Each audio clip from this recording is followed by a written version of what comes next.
watching a video recently where someone recommended to new shooters how to store a pump action shotgun. Now, if you found this channel, probably you've seen my how to load and unload a Mossberg 500 or 590 shotgun. This is my not a shotgun firearm, Mossberg Shockwave.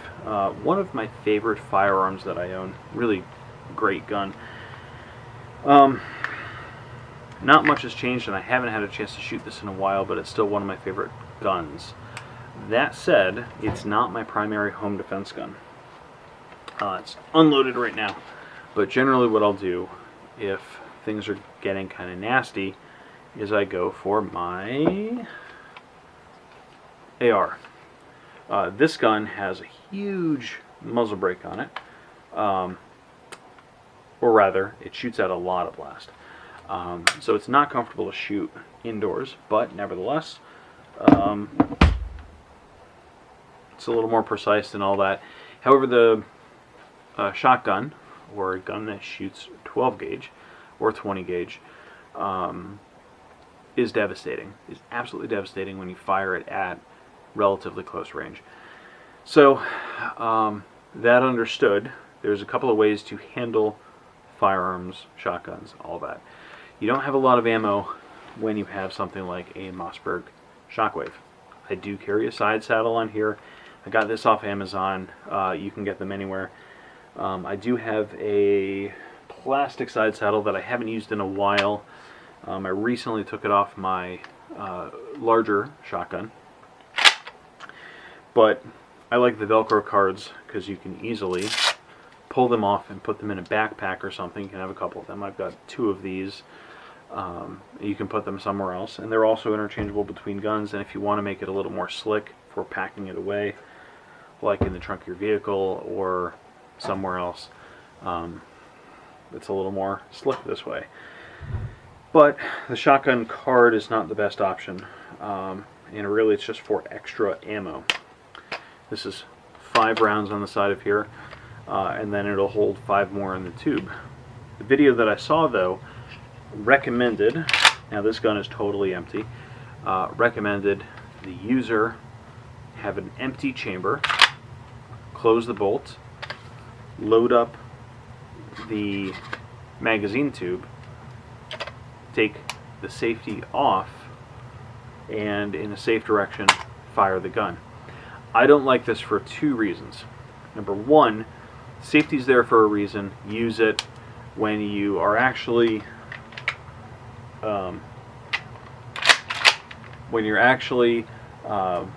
getting ready to fire on a target.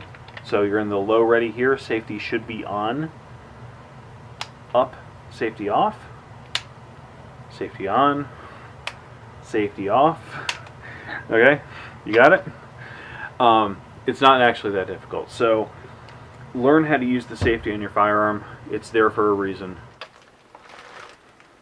Second reason I don't like having this gun loaded up is, especially for someone who's new to a firearm, there's no reason to have the gun with the hammer down except from here with an empty chamber to pump the gun.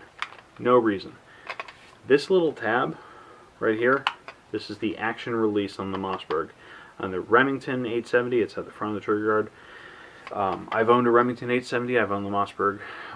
They were both good guns. The Remington was a little rough out of the box, but it felt smoother when everything worked properly. The quality control on that specific gun wasn't very good, but there's very many good Remingtons out there. But I didn't like the safety because I shoot lefty as well with shotguns. Not so much the Shockwave. I shoot the Shockwave more with my right hand. But if I'm doing any kind of field guns, trap and skeet, stuff like that, I almost exclusively shoot off my left shoulder unless I have an optic on the gun. So I like having the ability to easily actuate the safety with both hands in the same kind of fashion. You can do a Remington 870 by reaching kind of under the trigger guard, but that's not fun. Again, same kind of principle. If you need to rack the bolts closed, You don't have to use the trigger finger. You just use the little action release like you're supposed to, and you can rack it. You don't have to fire the gun or mock fire the gun to do that. Now, I recommend storing these guns without a round in the chamber if it's not in a safe. And by in a safe, I mean in a full enclosed steel box, not trigger lock or something like that.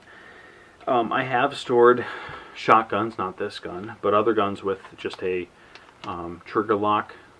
That works fine. If it's going to be in your closet or something, I highly recommend you have some way to secure the gun, whether it could be a bolt lock, a cable that goes through the breech at the ejection port so that you can't fully close the bolt. That works fine. You need a key, you need a combination, whatever, that works fine. If you need to have the gun ready at a moment's notice, keep the chamber empty, load up the tube, and then if you need to fire the gun or get ready to fire the gun, grab the gun, you're good to go. That's it. I like to keep the gun loaded with a round in the chamber in a safe. The reason for that is I just want as much ammo on board as I can have. The same guy in this video, again, I'm not going to call him out or anything, but the same guy in this video recommended, safety on, okay, that you only load a couple of rounds in the gun, in the tube, because the spring, the magazine spring might fatigue over time. This is true over the course of like 10 years, or with poorly made springs, or old springs on a gun. I recommend every year or so just checking the spring in your gun. Have a couple of extra magazine springs. They don't cost a ton of money.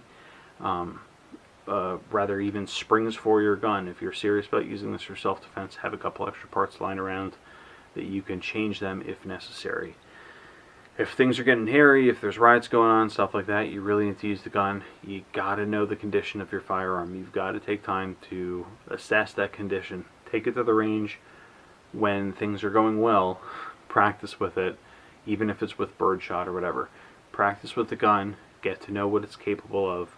Get to know if it's functional, and if it's not, dial it in. If you're stuck with whatever you got right now, I understand that's really tough. Yeah, if you have any questions, feel free to leave them in the comments.